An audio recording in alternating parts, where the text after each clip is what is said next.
শাকিব খানকে কেন্দ্র করে দুজনের মধ্যে দাকুমরু সম্পর্ক। একজন আরেকজনের বিরুদ্ধে অভিযোগ এনেছেন বারবার। কার জনপ্রিয়তা কতটুকু তা নিয়ে প্রশ্ন তুলেছেন এতদিন। তবে এবার আর কথায় যুদ্ধ নয়, সরাসরি পর্দাই প্রমাণ হবে। আসছে ঈদে তাদের ছবি মুক্তি পেতে যাচ্ছে।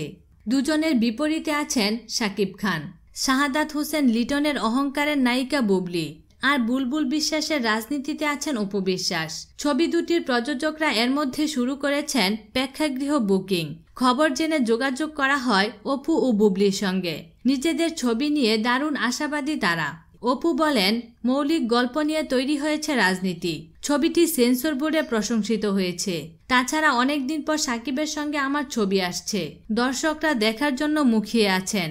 নিশ্চয় ভালো কিছু হতে যাচ্ছে। বুবলি বলেন, সাকিবের সঙ্গে শুটার ও বসগিরি ছবি দুটি সুপারহিট ব্যবসা করেছে। এই ধারাবাহিকতা থাকবে অহংকারেও। আসলে আমার সঙ্গে সাকিবের রসায়নটা দর্শক দারুণভাবে উপভোগ করে, সেটা আবার প্রমাণ করবে এই ছবিটি। বিনোদন জগতের নিত্য নতুন খবরাখবর জানতে আমাদের চ্যানেলটিতে সাবস্ক্রাইব করার জন্য আপনাকে আন্তরিক ধন্যবাদ।